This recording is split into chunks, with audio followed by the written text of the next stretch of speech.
क्या ये संभव है कि पूरे दुनिया के किसी भी देश में ऐसा इस प्रकार का आंदोलन हो कि जिसमें आरोपियों के पक्ष में जो है खड़े होकर तालियां बज रही हैं? क्या ये लॉलेस सोसाइटी है? क्या अफ्रीका और कोई तालिबान की वो कंट्री है जहां मारने वालों को ऐसा महामंडित किया जाता है? आप ये देखिए कि कठुआ में जब गैंग रेप हुआ तो आरोपियों के पक्ष में रैलियां निकाली गई। आज जब इंद्र मेघवाल के साथ ये हुआ है तो आरोपियों के पक्ष में लोग खड़े हुए हैं।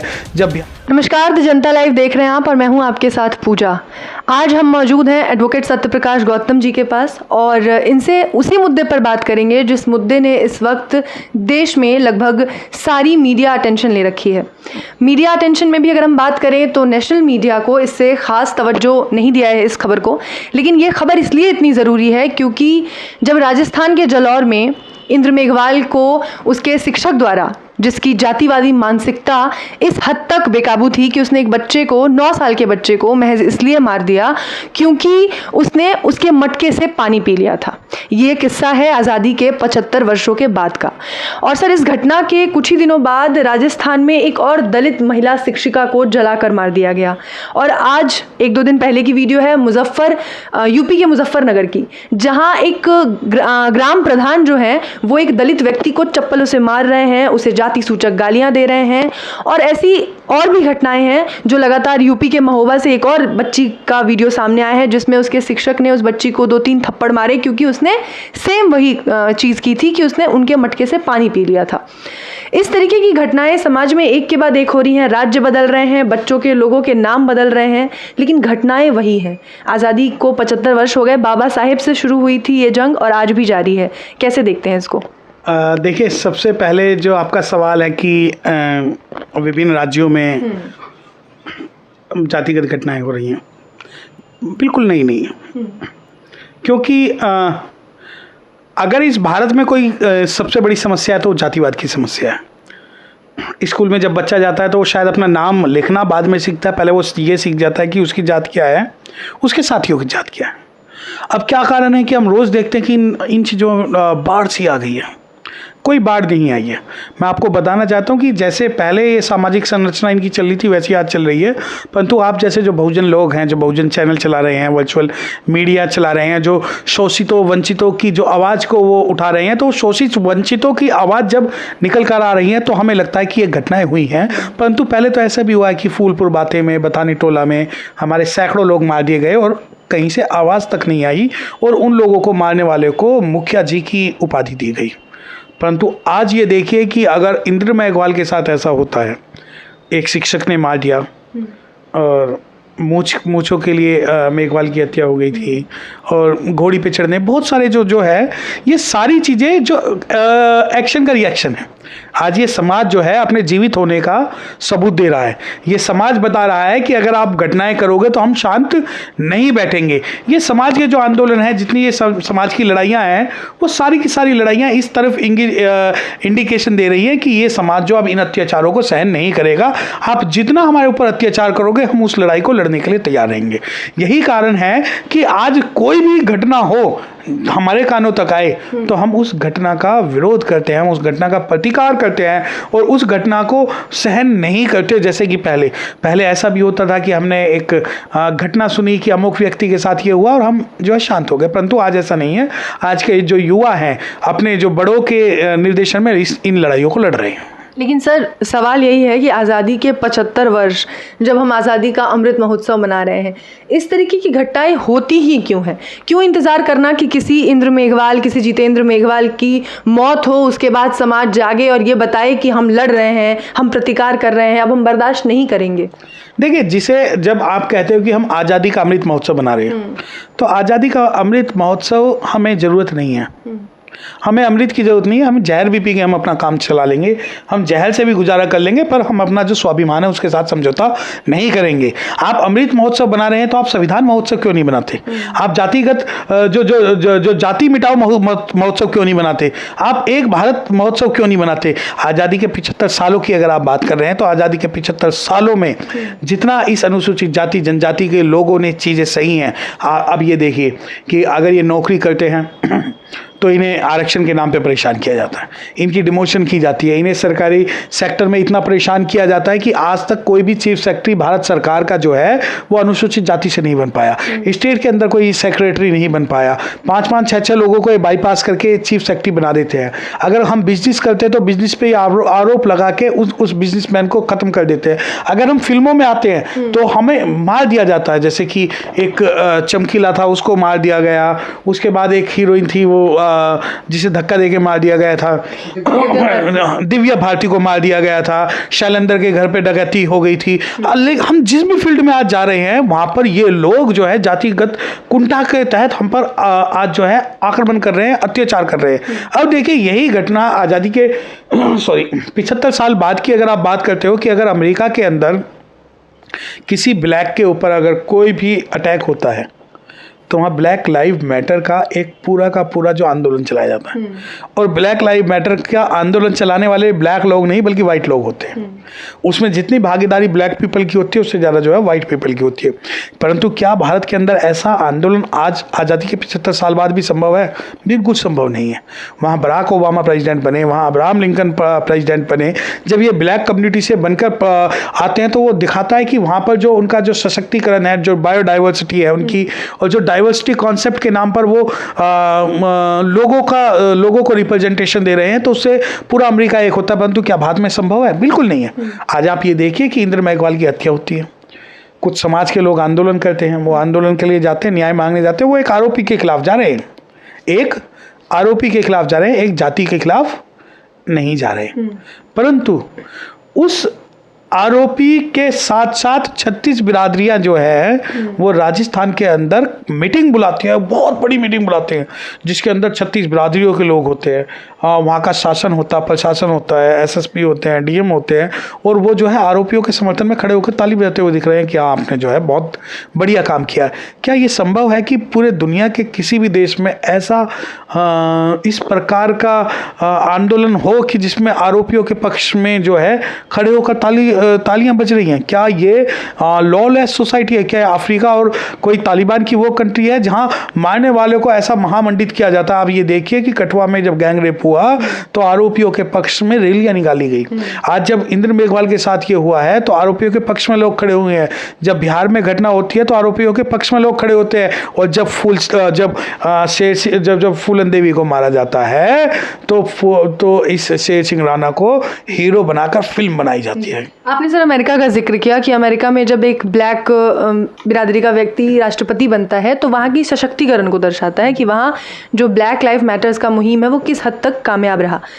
अगर हम भारत के संदर्भ में बात करें तो भारत में भी पिछले राष्ट्रपति दलित समुदाय से थे, उसके बाद आप उसको सशक्तिकरण के तौर पर नहीं देखते? अब एक आदिवासी महिला राष्ट्रपति के पद पर है, इतने सम्मानीय पद पर प्रथम महिला बनी देश की, तो क्या ये सशक्तिकरण को नहीं दर्शाता? देखिए, सशक्तिकरण और भ्रम दोनों में अंतर है।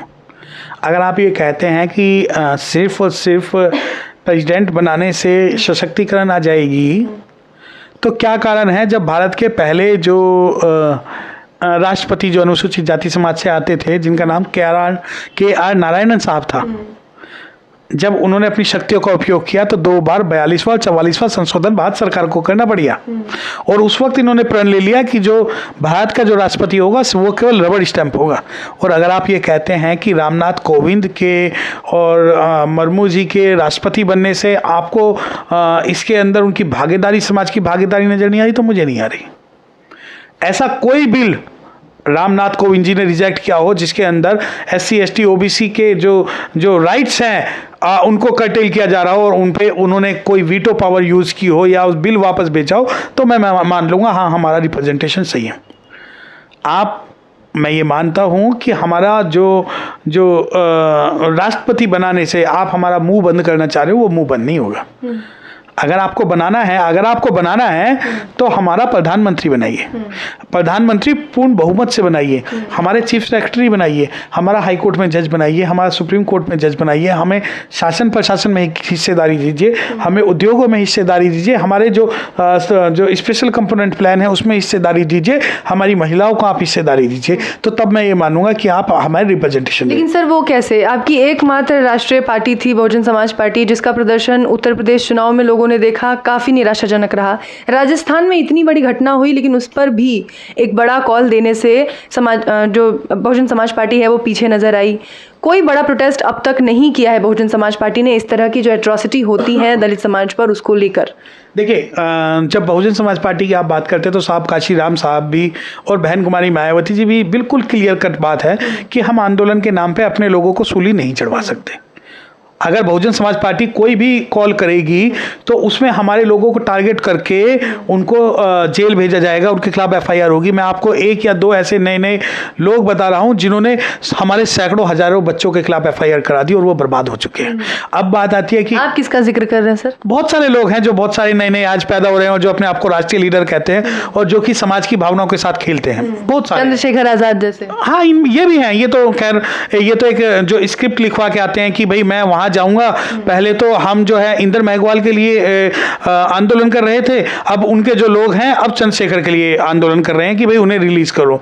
अब ये स्क्रिप्ट लिखवा के जाते हैं, एयरपोर्ट पे उतरते हैं, इन्हें पता 4 पुलिस वाले पकड़ेंगे और इनको 5 स्टार होटल में ले जाएंगे, 5 स्टार होटल में ले जाके नेगोशिएशन करेंगे और फिर मंच पे चढ़ के कहेंगे कि 3 महीने में जो है इस केस का निपटारा हो जाएगा। नहीं चाहिए हमें। हमारे जो लीडर हैं, जब आप बहुजन समाज पार्टी को कहते हो कि नेशनल कॉल करनी है, तो मैं आपको बताना चाहता हूं कि एक बार आप सत्ता में ला के दिखाइए बहुजन समाज पार्टी को। आप सत्ता में ला के दिखाइए तो उत्तर प्रदेश में दलित के मुंह पे थप्पड़ मारने पे एसएसपी भी हेलीकॉप्टर लेके गया था। रेप बलात्कार की बात तो बहुत दूर की है, फिर आप ये कहोगे नहीं उस दौरान भी घटनाएं हुई थी।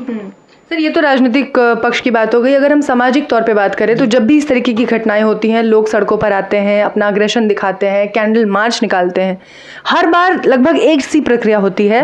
न्याय किसी भी केस में नहीं मिलता, चाहे वो जितेंद्र मेघवाल की घटना हो, चाहे वो इंद्र मेघवाल तक की बात हो।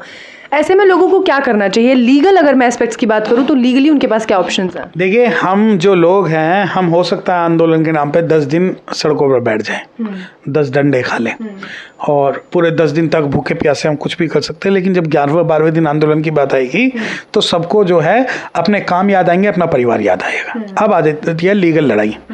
हम लीगल लड़ाई में 70 साल पहले भी कमज़ोर थे और आज भी कमज़ोर हैं।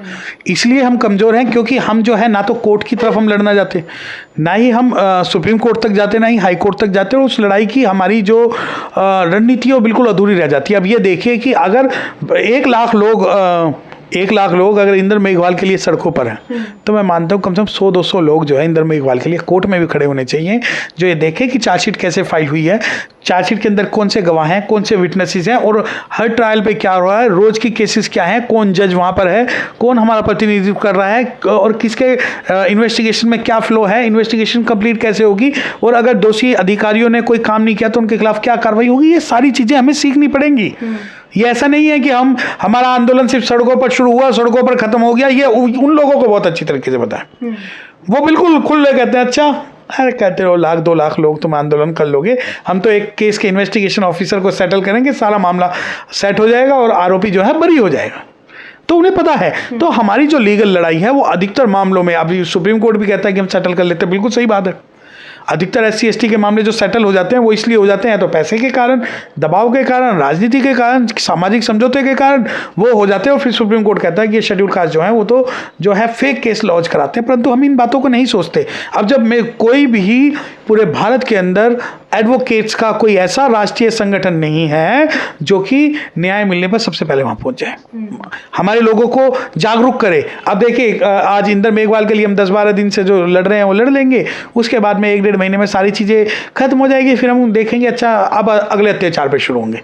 जबकि सच्चाई ये है कि हमें शिकायतें कैसे लिखनी है, FIR दर्ज कैसे करानी है, आपके अधिकार SC/ST एक्ट के अंडर में क्या है, पुलिस से आपको क्या डील करनी है, अगर अत्याचार होता है तो DM प्रशासन का क्या उसमें रुख होगा, कि आपके पास क्या अधिकार हैं, आप कैसे लड़ सकते हो, कैसे न्याय मिल सकता है, आरोपियों को कैसे इलाके से दरबदर किया जा सकता है, कैसे उस एरिया को एट्रोसिटी प्रोन एरिया घोषित किया जा सकता है, आपको फैसिलिटीज के नाम पे क्या क्या चीज मिलेंगी। तो इन चीजों को हमें समाज तक पहुंचाना पड़ेगा।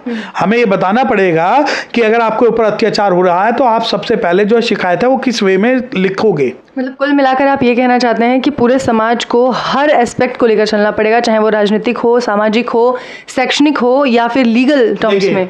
एक ऐसा संगठन होगा जो सड़कों पर रहेगा, एक ऐसा संगठन रहेगा बहुजन मीडिया का जो सिर्फ जो मीडिया की बात करेगा, एक एडवोकेट का वो संगठन रहेगा जो कि सिर्फ और सिर्फ कोर्ट की बात करेगा, एक पुलिस अधिकारियों का वो संगठन होगा जो कि इंटरनल हमें खबर देगा, एक शासन प्रशासन का एक वो संगठन होगा जो हमें बताएगा कि इसके अंदर शासन ने ये किया, प्रशासन ने ये किया है, एक संगठन इन सभी चीज़ों को देखने के लिए होगा, एक संगठन आर्थिक रूप से पैसा इकट्ठा करने के लिए होगा, एक संगठन इसमें जो लंबी लड़ाई है उस पर कंटिन्यू मॉनिटर करने के लिए होगा कि जितनी भी अत्याचार हुए हैं या जितना भी जैसे इंद्र मेघ वाले आप 10-12 दिन लड़के हम सो जाएंगे, परंतु हमें कम से कम 10 व्यक्ति ऐसे चाहिए जो इस लड़ाई के पहले दिन से आखिरी दिन तक उस परिवार के साथ कंधे से कंधा मिलाकर खड़ा रहे, क्योंकि अधिकतर मामलों में ये देखा गया है कि हम जो है विक्टिम को अकेला छोड़ देते हैं 10, 15, 20, 25 दिन बाद, जब हमारी फोटो छप जाती है उसके बाद हम कोई भी कार्रवाई नहीं करते। सर, आप संगठन की मांग कर रहे हैं, संगठन तो यहाँ हजारों हजार रजिस्टर्ड है, अनरजिस्टर्ड है, इतने संगठन है कि आप बस नाम लीजिए और हर संगठन हाथों में मोमबत्ती और बैनर लेकर पहुंच जाता है। देखिए, जितने मुझे लगता है कि लाखों की संख्या में संगठन शेड्यूल कास्ट के रजिस्टर्ड हुए पड़े हैं बाबा साहब डॉक्टर भीमराव अम्बेडकर के नाम से, परंतु ये जो संगठन अगर कोई राष्ट्रीय एक मतता नहीं बना सकते तो इन सभी संगठनों का बहिष्कार होना चाहिए, इन्हें चंदा देना बंद करना पड़ेगा, इनकी जो राजनीतिक रोटियां वो सेकनी बंद करनी पड़ेगी, क्योंकि अंततः हमें सामाजिक संगठनों की जरूरत है। बाबा साहब डॉक्टर भीमराव अम्बेडकर भी कहते हैं कि political power is a master key which can open any door of progress, लेकिन वो मास्टर की जो ओपन होगी, वो मूव होगी, वो सामाजिक संगठन के द्वारा होगी।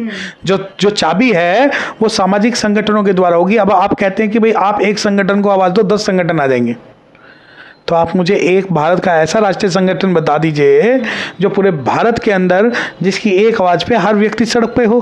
अगर हम 75 सालों में एक ऐसा संगठन नहीं बना पाए तो हमें ऐसे संगठनों में आग लगा देनी चाहिए, हमें ऐसे सामाजिक संगठनों से दूर रहना चाहिए जो व्यक्तिगत स्वार्थ को हमेशा सर्वोपरि रखते हैं कंपेरेटिवली सामाजिक और आर्थिक और राजनीतिक स्वार्थ के लिए। तो आप ये कुल मिलाकर मानते हैं कि जो कमियां हैं, जो इस तरीके के अत्याचार हो रहे हैं, कहीं ना कहीं उसका कारण ये है कि जो बहुजन समाज है, जो दलित समाज है, उनमें खुद में ही कमियां हैं जिनको उन्होंने 75 सालों में ठीक नहीं किया है, आज भी नहीं किया है। हम उस अत्याचार के लिए तो सड़कों पर हैं जो हो गया, हम उस लड़ाई के लिए तो आज सड़कों पर हैं या बात कर रहे हैं जो हो गया, परंतु भविष्य में ना हो इसके लिए हम आज तक कोई रणनीति नहीं बना पाई। हमें कोई ऐसा काम करना पड़ेगा कि हमारे तरफ देखने से पहले वो 100 बार ये सोचे कि अगर इनकी तरफ नजर उठा के देखा तो ये भारत के अंदर हो जाएगा, परंतु हम ऐसा आज तक करने में विफल रहे हैं। विफल क्यों रहे हैं? क्योंकि सबको लगता है कि आंदोलन के 2 या 4 दिन बाद उन्हें आराम की जरूरत है और टीवी और बीवी की जरूरत है, और उस टीवी और बीवी के बाद में जो है वो आंदोलन दोबारा शुरू करेंगे। परंतु ऐसा कोई मुझे आप राष्ट्रीय आंदोलन बता दीजिए, राष्ट्रीय कॉल बता दीजिए कि अगर आपने ये किया तो हम ये करेंगे। 2 अप्रैल की घटना लोगों को याद है सर। हाँ, आपने अगर ऐसा किया, लेकिन वो 2 अप्रैल की घटना के जो भी परिणाम रहे हो, जो भी उसके दूरदर्शी परिणाम रहे हैं, उसमें लोग आज भी भुगत रहे हैं और वो लोग आज भी विक्टिम हैं। हमें ऐसा साथ नहीं छोड़ना पड़ेगा, हमें एक ऐसा आंदोलन हमें करना पड़ेगा, हमें ऐसा संगठन बनाना पड़ेगा कि जिसने अगर ये बोल दिया कि तुमने अगर ये कर दिया, बाबा साहब डॉक्टर भीमराव अम्बेडकर अकेले थे, अगर बोल देते थे ना कि महाड़ सत्याग्रह पे जाना है तो जाना है, अगर बोल दिया काला राम मंदिर पर जाना है तो जाना है, और अगर जो राउंड टेबल कॉन्फ्रेंस में जाना है तो जाना है, और संविधान बनाना है तो बनाना है, तो हमें एक ऐसे नेता की, ऐसे संगठन की जरूरत है जिसने बोल दिया कि अगर तुमने अब यार ये कर दिया तो राष्ट्रपति शासन लग जाएगा। ठीक है, उसके लिए हमें इस बात के लिए तैयार होना पड़ेगा कि हम पिछली लड़ाइयों को ना लड़े उन्हें, परंतु भविष्य के लिए एक ऐसा हमें संगठन, हमें एक ऐसी रणनीति तय करनी पड़ेगी, आर्थिक रूप से, सामाजिक रूप से, राजनीतिक रूप से, कि आप हमारे समाज की तरफ देखो तो हम आपकी आंख निकाल लेंगे।